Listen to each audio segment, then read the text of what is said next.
Hello and welcome to the Sharpening Report. I am your host, Josh Peck. Tonight we have on a very special first-time guest for you, investigative filmmaker Tim Mahoney, who has a new film coming out called Patterns of Evidence, The Israel Dilemma, Ancient Prophecies. Welcome to the show, Tim. Glad to have you on. Josh, thanks for having me. Absolutely. Well, I've been wanting to meet you for a while, and I have to give a shout out to my good friend Shelly Neese for setting this up. She was last week's guest on the Sharpening Report, and I got an email from her a couple days later saying that you had interviewed her, and she suggested you coming on this show. So thank you to Shelly out there for setting this up, and it's just really good to meet you for the first time. We're both filmmakers, and I've seen a lot of your work, and I'm really impressed by it. It's phenomenal. Well, thank you. Yeah. You know, when you make these movies, you work really hard to make them, and then you have to work really hard to let people know that you made them. And that's part of the, getting used to the exercise. The very first, I made a documentary years ago, and by the time I got done making it, I was too tired to tell people about it almost. So, but yeah, anyways, it's good. The Israel Dilemma is something we weren't necessarily planning on making, but it became apparent after what happened in the last year when the October attack happened that there was, and then how the world was reacting. I just really knew that I had information that I thought we needed to start to communicate, just to bring a clarity from a biblical standpoint. Well, what does the Bible say about this nation and these people? So, the nation of Israel. Yeah, absolutely. And I'm so glad that you did, because there's so much misinformation out there. So it's good that there's a source of solid biblical truth that people can get this information from. For those who may not be familiar with you or your work, as is tradition for all first-time guests on the Sharpening Report, for the first question, can you give us a rundown of your testimony, how you came to know Jesus, and how that led to what you do today? Okay. Well, what happened for me was I was raised in a Christian home, and I was at a camp. My dad was a speaker at a camp, and it was actually a camp for Native American, kids. It was, and he was, I think you'd probably say he wanted to be like an evangelist, and he had, a ventriloquist act, and he was speaking. He was also a police officer, and he would use his, he would talk about the different things about being a police officer that was interesting for young people. And he gave a presentation of the gospel. And I was 6 years old, and I felt in my heart when he asked, does anyone want to have Jesus in their heart, to come in to live in their heart? And I did. And so I remember I knelt down. It was a kind of a cold floor, and it was a little one of these little metal folding chairs, not the adult size, but the children's size. And my dad knelt next to me, and he led me in a prayer to accept Christ into my life. So what's very interesting about this is that, so my dad has had a very interesting and a difficult part of my life, because my dad, I have made a film called The Journey Home. For many people, that would be an interesting story of how I got into this making films, but what led me to it. And my dad had been abused when he was a young child. He had his mother died. He was there when during the process of his mother dying, and he was home alone with a little sister. And then from there, he went on to live with relatives, and somewhere along the line, I don't know if it was a neighbor or somebody, he was abused. And so he had a lot of anger, a lot of rage going on in his life. So he was in and out of this situation where at times he would be just the most fantastic dad in the world, and other times he was battling these demons, as it were, of his past, and anger and rage. I think you would call it rage. And so we ended up, my father kept getting more and more violent, so by the time I was 6, by the time I was, 9, 10, 11, it started getting worse and worse around the home. And my dad was going through a lot of trauma. He also was in the military.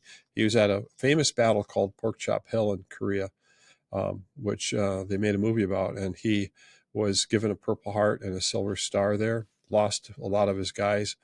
And so he had a lot of PTSD from just a bunch of things. And so, but I find it, until you brought this up, I hadn't thought about it much. That it was my dad, who was also part of a lot of trauma in our family, was the one who led me to faith. And that can be the way it is sometimes. There's this battle to walk with the Lord. And my dad was struggling with that. And when he wanted to be good, but oftentimes our faith is such that we can't do it alone. We have to depend upon the Lord and the power of the Holy Spirit, and we have to be in fellowship with other Christians. And I don't think my family really had that.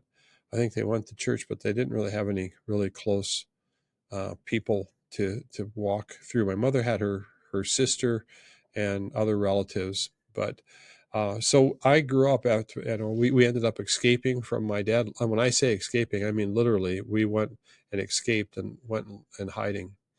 And no one was expecting to hear a film about, an investigative filmmaker. Why is he making this? But it was because of that trauma. My mother, I remember many times, praying. We would have family devotions. She'd read the Bible.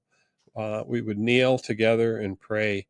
And if we believe that God could, I've said this many times, could save the Moses and the Israelites out of the grip and danger of Egypt, and all the times when God provided, that was woven into my heart. And that, I think, is how I became indirectly became a filmmaker. Because there was a story I felt God was more and more drawing me to media. So, Wow, I really appreciate you sharing that. That's absolutely amazing, and ties in nicely with what you said about Moses, because the movie that you have coming out, it's based on Moses's prophecies about Israel. Can you explain what some of those were? yes, what happened was that later on Moses is writing in the book of Deuteronomy, and it's chapters 28, 29, and 30. That he starts to talk about blessings and curses. And so when Josh, I was trying to figure out, well, how do I make an investigative film? I struggled with trying to learn how to make films. I made commercials, I made videos, but making a film that has a unfolding into it, for some people, I'm sure it was much easier, but for me, it took a while to understand how to take, and we're taking complex information and trying to make it simple. And there's a technique that we call, and a lot of this is my friendship and with Steve Law. Steve Law works for me. He's a researcher, and he had a historical background and a filmmaking background, and he and I make a good team. We're kind of like the Rogers and Hammerstein, I think it is, or this kind of this duel.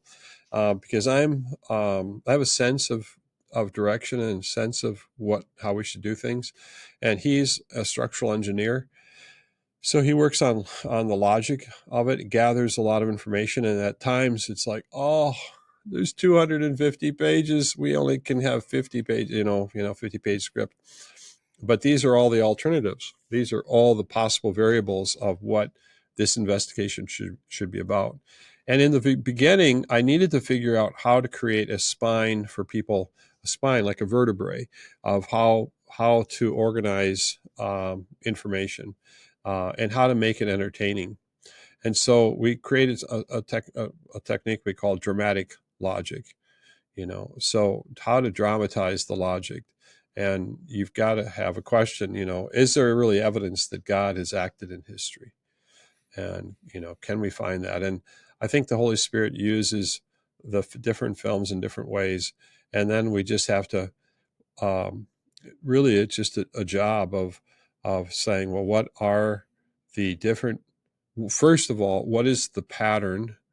If we look for something in the Bible, can we see a pattern? And why I like a pattern as opposed to looking for one thing is that patterns make the complexity. It's like a combination lock.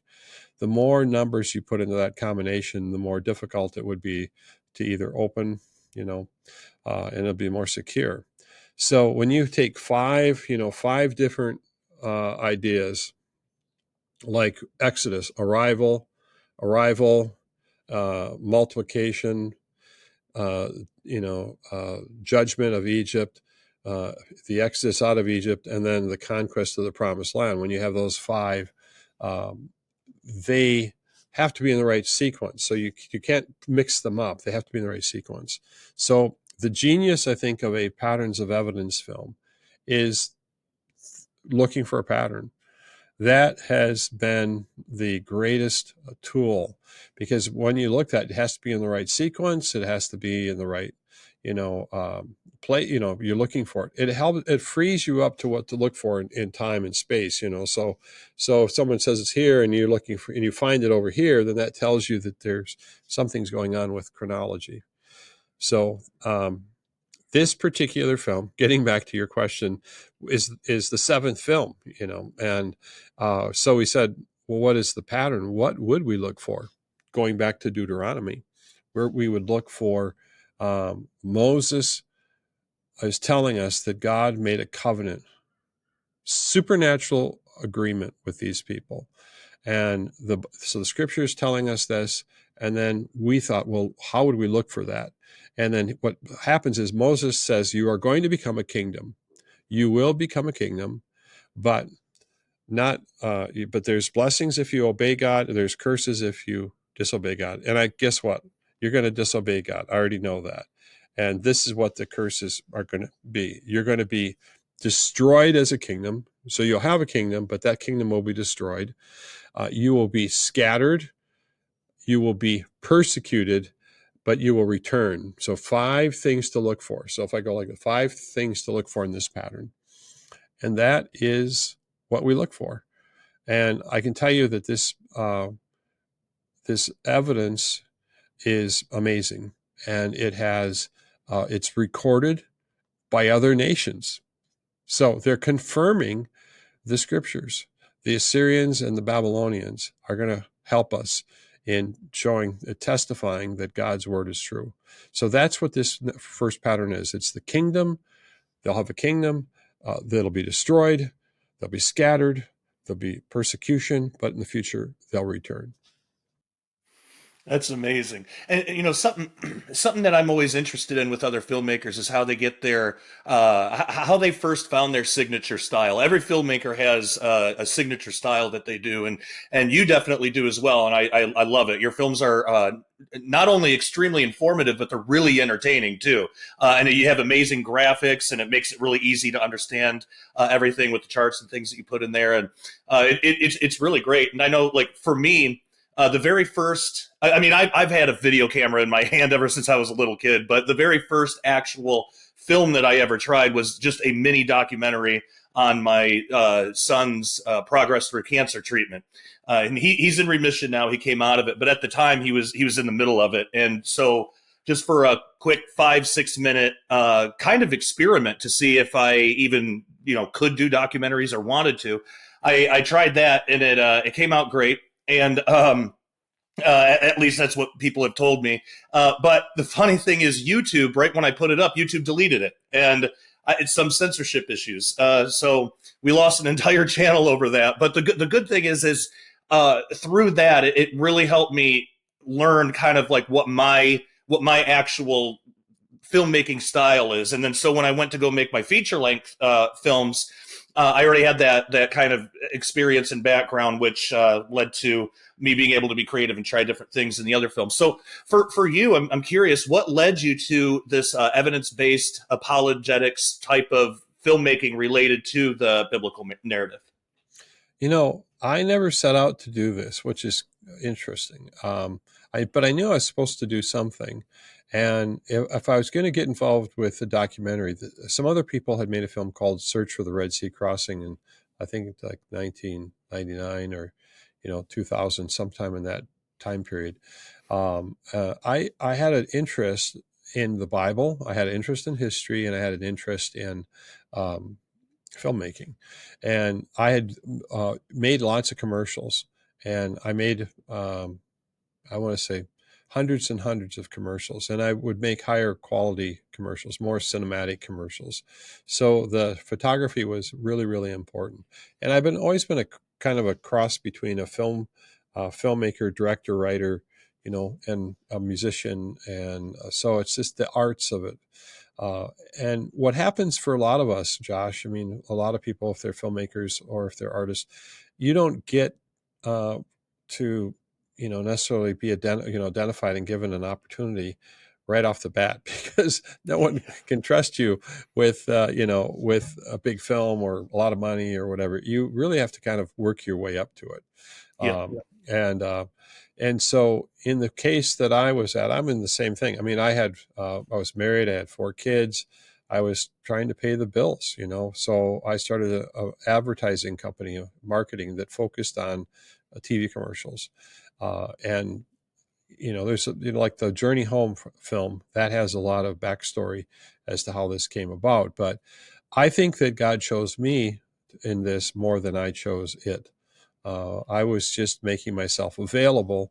And then I said, well, if I'm going to do this, I have to understand, what does this look like? And I found that I think a lot of people are visual learners.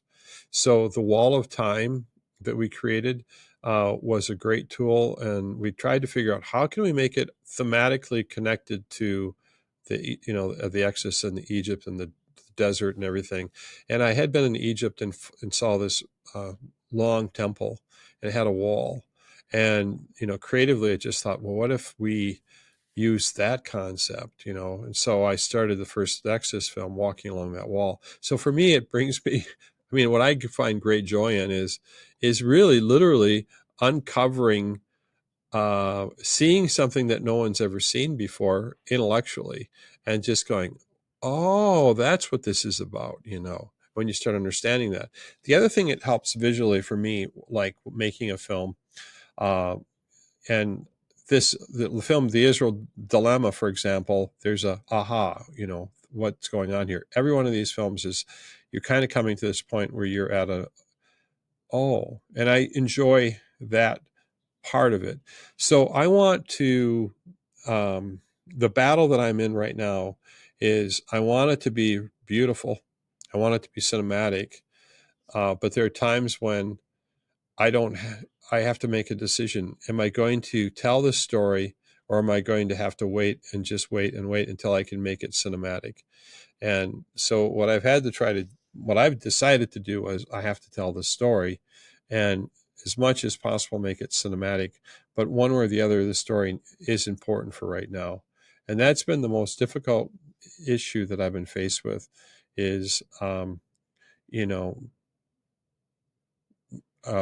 saying, well, if I would have had more money, I could have done this, but the challenge is we don't. Sometimes we have no money. I just have to do it, and by faith, and just say, I know this is going to cost. I'm not sure how it's all going to come together, but I think that I know that I'm supposed to make this film and it's going to get done.